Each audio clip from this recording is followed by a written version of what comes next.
भाजपा के कैबिनेट मंत्री गौरी शंकर बिसेन ने आज पार्टी कार्यालय पर कहा कि इस चुनाव में नई पीढ़ी को मौका मिलना ही चाहिए। मैं जब 1977 में पहला चुनाव लड़ा और जब मुझे लोकसभा का टिकट देने की तैयारी चल रही थी, तब मैं खुद 24 साल का था। वोटर में मेरा नाम 25 साल का न होने के कारण मुझे लोकसभा नहीं मिली। जब विधानसभा आई तो मैं 25 साल का हो गया। मैं 25 साल से 13 विधानसभा और लोकसभा के चुनाव लड़ चुका हूँ। निश्चित ही नई पीढ़ी को टिकट मिलना चाहिए। इस तरह क्या ये पूरा कार्य काम देखिए, भारतीय जनता पार्टी के बारे में मैंने आज के 1 महीना पहले एक स्लोगन दिया है, बीजेपी सरकार नहीं परिवार है। मैं इसको पुनः दोहराना चाहता हूँ, बीजेपी सरकार नहीं परिवार है, परिवार है। तो हमारे परिवार में यदि हम आपस में बैठते हैं तो इसमें बुरा क्या, अच्छी बात है। परिवार में बड़ी सामान्य सी बातें हैं कि परिवार में चर्चा होना चाहिए, परामर्श होना चाहिए। वैचारिक कहीं कोई थोड़ी दूरी हुई तो उसको हम सबको एक साथ हो जाना चाहिए। और हम युद्ध के मैदान में जा रहे हैं। राजनीति में चुनाव युद्ध होता है। 2023 में मध्य प्रदेश के चुनाव, अनेक राज्यों के चुनाव है। 2024 में फिर से भारत की संसद का चुनाव है। एक और जहाँ बहुत तेज गति से देश आगे बढ़ रहा है, सभी उन क्षेत्रों में हमने नियंत्रण किया है जहाँ पे हमको काफ़ी पीछे जाने के बारे में लोग विचार करते थे। हम अन्य दल की बात नहीं करेंगे, लेकिन जिन्होंने कुछ नहीं किया इस देश को, जिन्होंने कुछ भी नहीं दे सका, दिया तो आपातकाल, किया तो जबरन नसबंदी, दिया तो बेगुनाह नेताओं को जेल में डालना, और जिन्होंने डॉक्टर भीमराव अम्बेडकर जी के, भारत रत्न डॉक्टर भीमराव अम्बेडकर जी के संविधान की धज्जियां उड़ाई हो, उनको इस राष्ट्र के बारे में वो क्या सोचेंगे वही जाने। अभी राहुल गांधी जी का बयान आता है कि भाई यदि हम सत्ता में आएंगे तो 370 धारा को पुनर्बहाल करेंगे। तो ऐसा लगता है कि अकेले राहुल गांधी देश को खींच रहे हैं। ये असंभव है। हमारे बहनों के सिंदूर उजड़े, कई घर तबाह हुए, कई हमारे बूढ़े पिताओं की लाठी का सहारा गए। ऐसे अमर शहीदों को इस तरह की श्रद्धांजलि नहीं दी जा सकती। मेरी तो मानता है कि कश्मीर जो हमारे पास है वो तो हमारा है ही, जो कश्मीर पाकिस्तान के पास है उसको भी हिंदुस्तान लाने के लिए हमको प्रयास करना होगा। छिंदवाड़ा से चुनाव लड़ने कब का है? अभी तो विधानसभा के चुनाव हैं। भारतीय जनता पार्टी एक संगठन है। भारतीय जनता पार्टी का एक बूथ का कार्यकर्ता से लेकर के मंडल, मंडल से लेकर जिला, जिला से लेकर प्रदेश, प्रदेश से लेकर राष्ट्रीय हमारा पूरा सिस्टम है, जहाँ पे हमारा विचार परिवार भी है।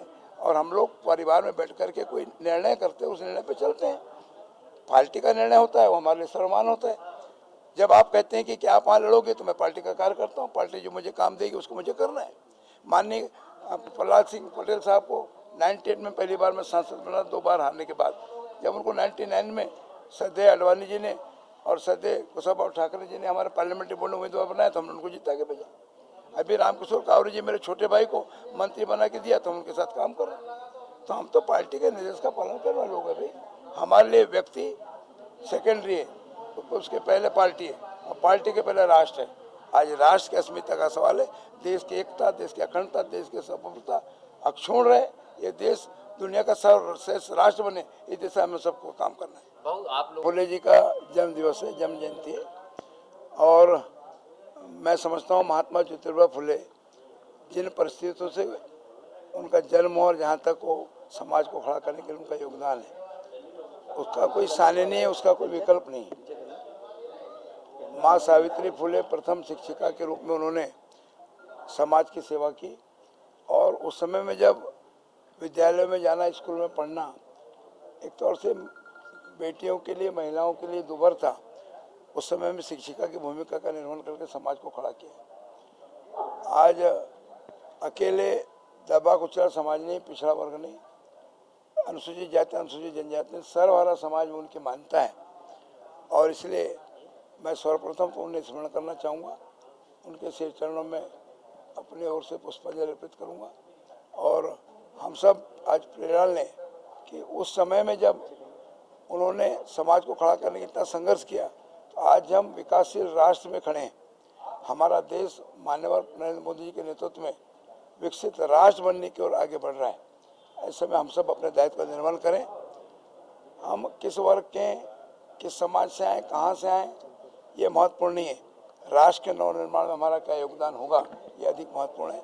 हम सब लोग आज भारत के यशस्वी प्रधानमंत्री माननीय नरेंद्र मोदी जी को, और राज्य की जनता, राज्य के हमारे लोकप्रिय विकास पुरुष शिवराज सिंह चौहान जी को, जो हमारे पिछले वर्ग से आते हैं, लेकिन सभी वर्गों में उनकी अपनी मान्यता है, सभी वर्ग के लोगों ने चाहते हैं इन दोनों नेतृत्वकर्ताओं के नेतृत्व में इस राज्य को और इस राष्ट्र को आगे बढ़ाने में अपना योगदान दें।